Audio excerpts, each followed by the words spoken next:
داواکاری گشتی بۆ چونی خۆیدا لەبارەی گیراوانی شیلاتزێ بەوەی ئاخۆ ئازادبوونی بەمەرج دەیانگرێتەوە یاخود نا.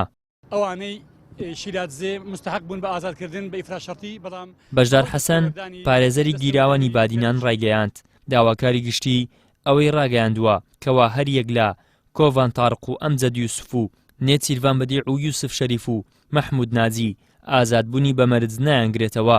پارێزەرەکەش دەڵێت ئەو بڕیارەی لەبارەی ئەو گیراوانەوە دراوە هیچ پەیوەندی بەو مادەیە یاساییەوە نییە کەوا ئەو کەسانەی پێسزا دراوە. ئەمڕۆ داواکاری گشتی چاکسازی گەورانی هەولێر پاش ئەوەی کە قرارێکیان لەلایەن سەرۆکایەتی داواکاری گشتی دوایەتە کە قرارەکە دوور و نزیک پەیوەندی بەوانەی بۆ مۆزوعانەوە نیە ئەوەی کە ئەوان ڕێیان لەسەردایە. بەداخەوە ئەمڕۆ داواکاری گشتی ڕای خۆی لەسەردا کە ئەوانە مەشمول نینە بە ئازادکردنی بەمەرج.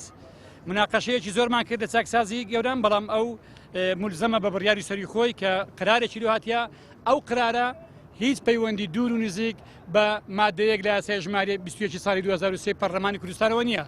ئەو قرارێک کە سەرۆکایەتی داواکاری گشتی لە بۆ داواکاری گشتی چاکسازی گەورانی هەناردیە ئەوەی لە ئەلف و بێ یاسا بزانێت دەزانێت ئەو بابەتە هیچ پەیوەندی بە مۆزوعەوە نییە. پارێزەرەکە ئەوەشی ڕاگەیاندووە کەوا چاکسازی گەورانی هەولێر ڕێگەی نەداوە سەردانی گیراوان بکەن و بیان بینن. ئەو ڕێگریەشی دایە پاڵ بەڕێوبەری چاکسازی گەورانی هەولێر.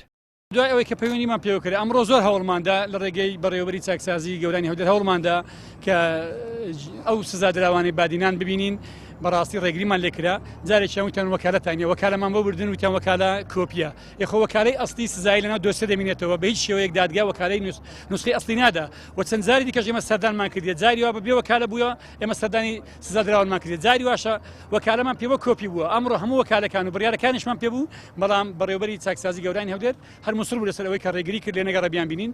سەرچاوەیەک لە ناو زیندانەوە ئەوەی بە پەیام ڕاگەیاندووە ماوەی 24 کاتژمێرە گوهدار زێباری لە هۆڵەکەی گواستراوەتەوە و کەس نازانێت ئاخۆ لە چاکسازی ماوە یاخود براوەتە دەرەوەی چاکسازی. گودار زێباری پاشەوەی کە ئەمە ئەو هەوڵمان دەبینین ڕێگریمان دەکرێت ئیتر نازانین ئایا لە چاکسازی گەوران ماوە یان بردراوە بۆ شوێنێکی تر چونکە ڕێگریمان لێکرا نەماتوانین ببینین بۆیە ئەو پرسیارە دەتوانن لە بەڕێوەبەری چاکسازی گەورانی هەولێر بکەن ئایا گودار زێباری بۆ شوێ بردراوە یان ئایا هەر ناو زیندان ماوە یان نا. گرنگ ئەوەیە سزا دراوە لەسەر ئەوەی کە پەیوەندیێکی تەلەفۆنی لەگەڵ کەس و کاری کردیە هەندێک گرێ و گازاندەی کردیە بۆ هۆکارەوە سزایان دەیە.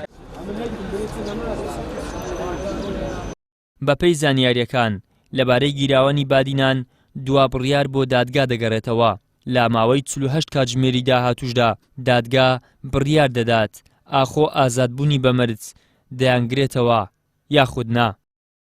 ئیدریس محەممەد کەناڵی ئاسمانی پەیام هەولێر.